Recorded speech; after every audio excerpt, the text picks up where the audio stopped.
Eh bien, bonjour tout le monde, merci à Olivier pour sa présentation sur laquelle on va un peu continuer sur le même terme. Et donc on est très heureux de vous présenter aujourd'hui avec Zoé donc, les résultats de nos stages consécutifs sur l'adaptation d'un protocole de suite de la biodiversité dans un contexte ultramarin avec le cas du suivi temporel des oiseaux communs, donc le stock.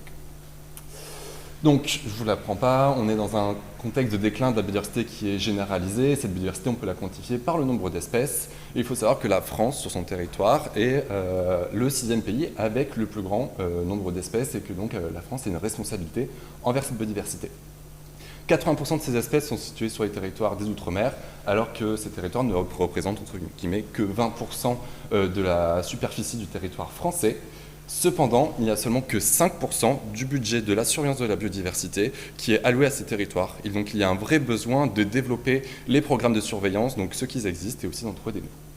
Et donc c'est pour ça, donc Olivier l'a déjà très bien présenté, que je vais vous parler du stock aujourd'hui, que je vais vous faire quelques rappels sur le stock en hexagone.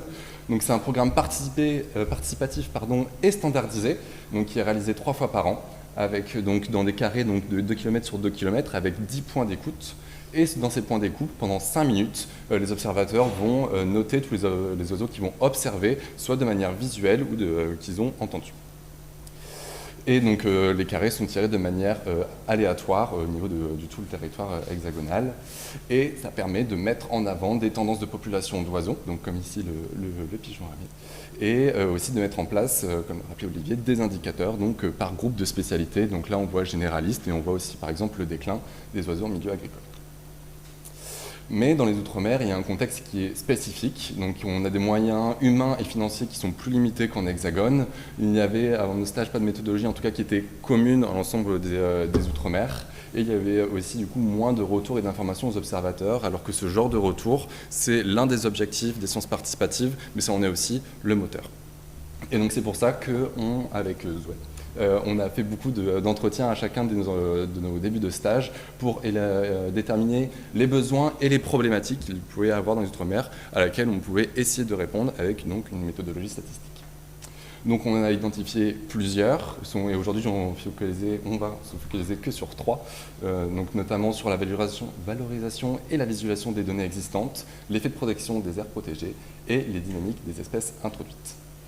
Et donc en termes de valorisation de données, on va parler de visualisation. Donc ici un petit rappel de la Guyane qui vient de vous être présenté. Et on a mis en place un outil de création de graphiques automatiques qui peuvent se faire sur les données du stock. Donc avec ici par exemple l'exemple du nombre d'individus contactés, aussi la répartition des points sur le territoire et leur ancienneté, et aussi le nombre d'observations par espèce qui permet d'identifier les espèces qui sont le plus observées.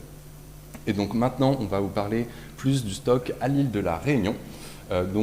Comme en Guyane, on va avoir des transects qui vont être réalisés avec 10 points d'affilée, sauf que cette fois-ci, on va avoir qu'un seul passage par an.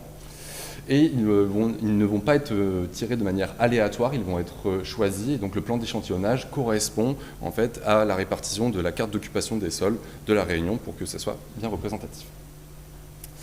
Et donc quelques chiffres pour vous présenter le stock à l'île de la Réunion. Il a été mis en place en 2014. À ce jour, il y a plus de 30 000 observations pour plus de 100 000 individus qui représentent 47 espèces, avec 74 sites, 93 observateurs depuis la création et un turnover qui est d'environ 5,11 années.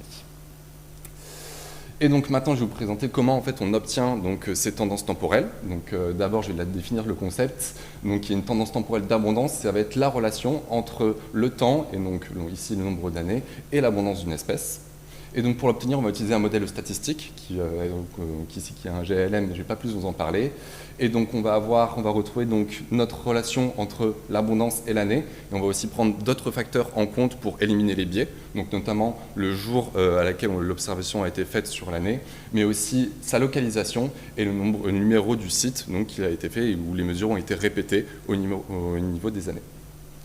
Et donc ce modèle va nous permettre d'avoir un taux de croissance qu'on peut traduire en pourcentage et qui correspond donc à notre tendance temporelle.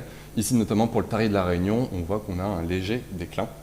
Et cette méthodologie nous permet aussi de classifier donc, ces tendances temporelles, notamment ici, il va y avoir plusieurs catégories en déclin, mais aussi plusieurs catégories en augmentation, aussi une catégorie stable et aussi une catégorie incertaine quand on n'est pas capable d'interpréter la tendance temporelle. Et donc maintenant, je vais vous présenter quelques résultats donc, de ces analyses donc, sur la période de 2014 à 2024. Donc ici, on voit qu'il y a la tourterelle margage qui est en légère augmentation, donc avec un chiffre de 35%. Ici, on a un peu plus d'espèces qui vont être stables, donc notamment avec le martin triste et le bulbule de la Réunion. Donc ici, on voit bien que les lignes sont beaucoup plus horizontales, donc on est sur des tendances qui sont stables, tout simplement. Plus d'espèces, malheureusement, qui sont en déclin modéré. Donc on retrouve le tarier de la Réunion, mais aussi le Thapsiphum de Bourbon, avec d'autres espèces aussi que je ne montre pas ici. Quelques espèces en déclin modéré à fort, donc avec l'exemple ici du tisserand de gendarme, mais encore une fois, on voit ici qu'on a des taux de croissance qui sont plus bas, et donc une ligne forcément qui pointe beaucoup plus vers le bas. Et ensuite, une espèce exotique, pour le coup, qui est en déclin fort, qui est donc l'astrile ondulée. Et donc, maintenant, je vais vous présenter les premiers résultats qu'on a pu avoir et de la valorisation. Et je vais passer la parole à ma collègue qui va vous présenter des questions écologiques un peu plus poussées. Merci. Alors, un premier résultat d'abord qu'on voulait vous présenter, qu'on a eu obtenu grâce au stock à La Réunion, c'est la recherche d'un potentiel effet de la mise en protection du cœur du parc national de La Réunion sur les populations d'oiseaux.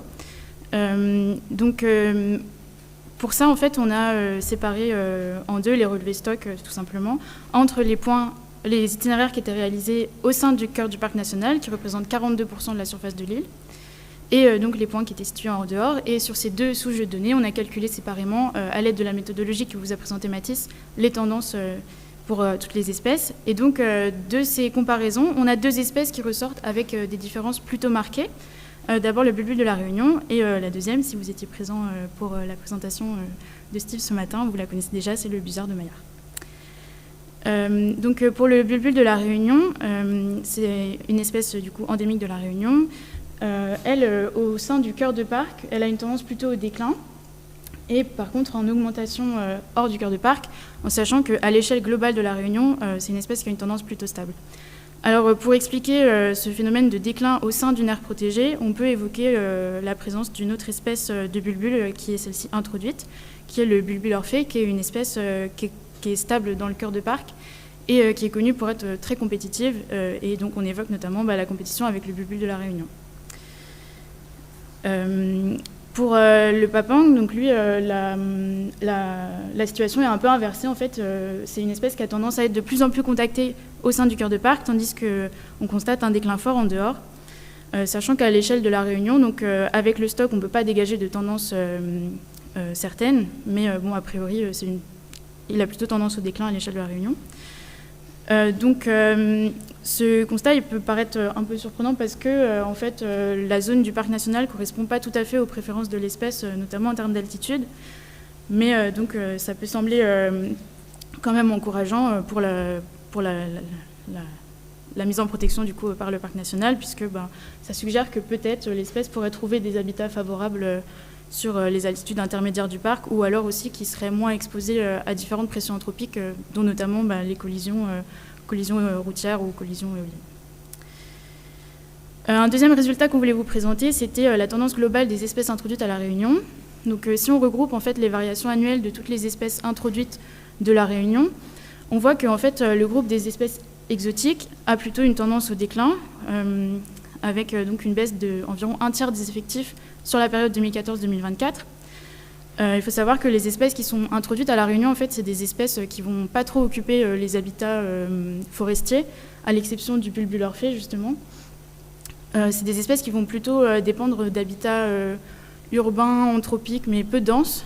Et en fait, ces habitats-là, justement, vont avoir tendance à régresser du fait de l'artificialisation à La Réunion. Et c'est notamment le cas de l'astrile ondulée, qui est une espèce agricole qui est en déclin fort. Donc voilà, ça c'était quelques résultats qu'on a pu obtenir à l'aide du stock à La Réunion. Mais le stock, c'est un outil qui offre beaucoup de perspectives pour le suivi des populations d'oiseaux à La Réunion, mais aussi en Outre-mer en général. Comme c'est le cas en Hexagone, on peut s'imaginer par exemple regrouper les espèces par groupe de spécialisation à l'habitat, spécialisation alimentaire, etc. Ou alors s'intéresser à l'effet potentiel des changements climatiques sur la répartition des populations, notamment leur répartition en altitude. Et comme Olivier l'a aussi évoqué, s'intéresser à la prise en compte du turnover parmi les observatrices et observateurs du stock, parce que Voilà, en Outre-mer, on a tendance à avoir un turnover plus important parmi les observateurs, et donc c'est quelque chose à prendre en compte dans le calcul des tendances. Mais ce qu'on a pu retirer du coup avec Mathis pendant nos stages, c'est aussi que adapter un protocole de suivi de la biodiversité nationale dans le contexte ultramarin, ça nécessite quand même d'avoir une vraie réflexion sur l'adaptation des méthodes à la fois d'analyse et aussi d'échantillonnage. Et ça vient souligner aussi du coup la grande importance que ces programmes-là soient apportés par des structures locales, dont notamment toutes les associations naturalistes que vous voyez là. Donc c'est pour ça aussi qu'on tenait à conclure notre présentation en remerciant justement les coordinateurs du stock en Outre-mer et aussi bien sûr tous les participants qui contribuent au programme.